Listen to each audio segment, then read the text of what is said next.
ইসলামী আন্দোলন বাংলাদেশ চিতুলিয়া ইউনিয়ন শাখা কর্তৃক আয়োজিত আজকের এই ইউনিয়ন সম্মেলনে উপস্থিত সম্মানিত সভাপতি, অন্যান্য অতিথিবৃন্দ এবং আমার সামনে বসে থাকা আমার এলাকার সম্মানিত মুরব্বীবৃন্দ, ভাই বোন, বাবা মা যারা আছেন, সবাইকে আন্তরিক শুভেচ্ছা ও সালাম। আসসালামু আলাইকুম। ধন্যবাদ ইসলামী আন্দোলনকে আমাকে 2 মিনিট সময় দেওয়ার জন্য।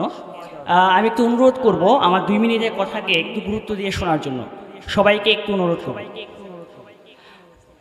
আজকের এই জায়গায় আসার পেছনে, আমাদের এই জায়গায় এত অবলীলায় কথা বলার পেছনে যাদের অবদান সবচেয়ে বেশি, তারা ছিলেন বৈষম্য বিরোধী ছাত্র আন্দোলনে আমার শহীদ ভাইয়েরা। আপনারা দেখুন, সেই 1 জুলাই থেকে শুরু হওয়া আন্দোলন 5ই আগস্ট থেকে চলমান ছিল, যাদের রক্তের বিনিময়ে তারা আমার ভাইয়েরা। এই ভাইদের যে অবদান ছিল, যে চাওয়া ছিল বৈষম্য বিরোধী বাংলাদেশ। এদের আন্দোলনের নাম ছিল বৈষম্য বিরোধী ছাত্র আন্দোলন, ইংরেজিতে স্টুডেন্টস এগেইনস্ট ডিসক্রিমিনেশন। বুঝতে হবে বৈষম্যটা আসলে কি। বৈষম্য হচ্ছে একের সাথে আরেকজনের তুলনা করে একজনকে উপরে উঠানো, একজনকে নিচে নামানো, একজনকে কম গুরুত্ব দেওয়া, আরেকজনকে বেশি গুরুত্ব দেওয়া, এটাই হচ্ছে বৈষম্য। এই আন্দোলনটা ছিল বৈষম্যের বিরুদ্ধে। যেহেতু বৈষম্য বিরোধী ছাত্র আন্দোলন আমাদেরকে এই জায়গায় নিয়ে এসেছে, এখন আমাদের প্রত্যেকের দায়িত্ব বৈষম্য বিরোধী বাংলাদেশ গড়ে তোলা।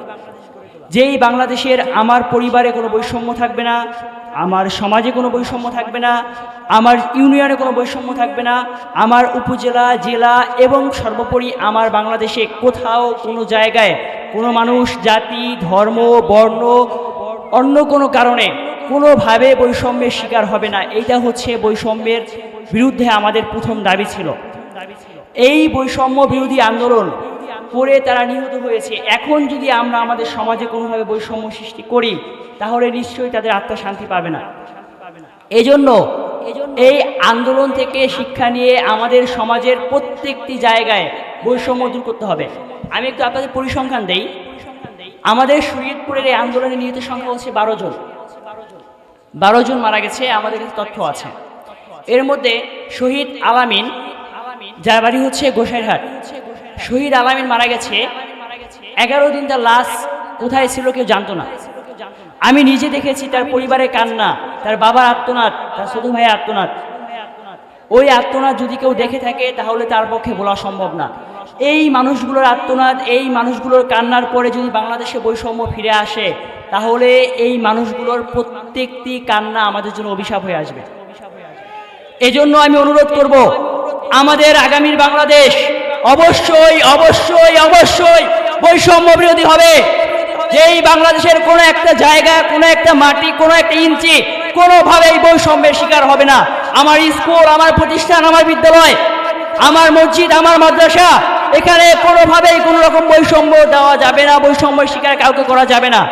যদি আমরা এখান থেকে এই প্রতিজ্ঞা নিয়ে যেতে পারি, তাহলে আমার এই ভাইয়ের আত্মত্যাগ অবশ্যই সফল হবে।